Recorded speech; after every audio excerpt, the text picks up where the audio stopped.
I am so glad that I have a king that cares about me. This morning in my prayer and quiet time, the Lord reminded me of an old song, and I'd like to share the words of this song to you. Who am I that a king would bleed and die for? It says, when I think of how he came so far from glory, came to dwell among the lowly, such as I, to suffer shame and such disgrace on Mount Calvary, take my place. Then I ask myself this question: who am I? Who am I that a king would bleed and die for? Who am I that he would pray, not my will, thy Lord? The answer I may never know, why he ever loved me so. To an old rugged cross he'd go, for who am I? When I'm reminded of his words, I'll leave you never. If you'll be true, I'll give to you life forever. Oh, I wonder what I could have done to deserve God's only son, to fight my battles until they're won. Who am I? So who are you and I? We are nobody, but he loved us. He cared about us, and he's always there for us. He says, the part of the song I really had stick out to me this morning was, I'll leave you never. Have you ever asked someone not to leave you and they left you anyway? I have. I've had friends that have left me. I had a husband that left me, but Jesus has never left me. I'm reminded of the verse in Hebrews 13:5, where he says, he will never leave me nor forsake me. He's always going to be there for us. Sometimes we try to be there for each other, but we are not always there at the right time. Sometimes we let each other down, and it's not on purpose, but it's just because we're human. But Jesus will never leave us. Matthew 28:20 says, teaching them to observe all things whatsoever I have commanded you. And lo, I am with you always, even unto the end of the world. I'm so thankful that we can trust in him, that he's always with us. Another song that's very special to me is by Squire Parsons, He Came to Me. I love this song. And I'll read the verses of the song to you. The gulf that separated me from Christ, my Lord, it was so vast, the crossing I could never ford.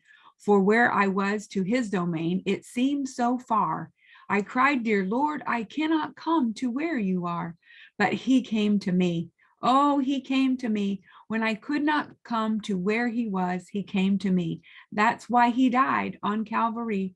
When I could not come to where he was, he came to me. He came to me when I was bound in chains of sin. He came to me when I possessed no hope within. He picked me up and he drew me gently to his side, where today in his sweet love I now abide. He came to me. He came to me. He came to me. He came to me when I could not come to where he was. He came to me. He came to me when I could not come to where he was. He came to me. When I could not come to where he was, he came to me. So we have to remember that when we can't get to where he is, he's willing to come to us, and he reaches down for us. And I'm so glad he doesn't give up on us. And he comes to us in different ways. So sometimes we are looking for the spectacular, but God dwells in the simple. So we need to keep our eyes and ears open. When we ask him for our needs, we need to be recognizing when those needs come our way, and not necessarily the way that we would want them to come, but he sends them to us. And I'm so thankful. I was thinking today how much he loved me, how much he cared about me. And one of the ways he showed me in my life was when he sent my children from Africa.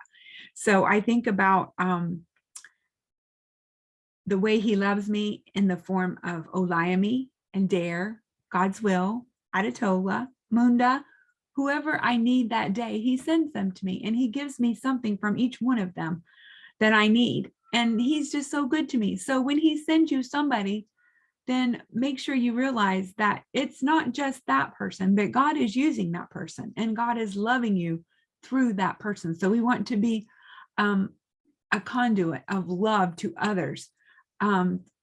Through God working through us, then we can be used to help others. He's coming to us through many others. Now we want to come to others with him using us. I'm so thankful that he knows what we have need of before we ask, but he asks us to ask that our joy may be full. So remember, God doesn't always dwell in the spectacular, but he dwells in the simple. Have a good day.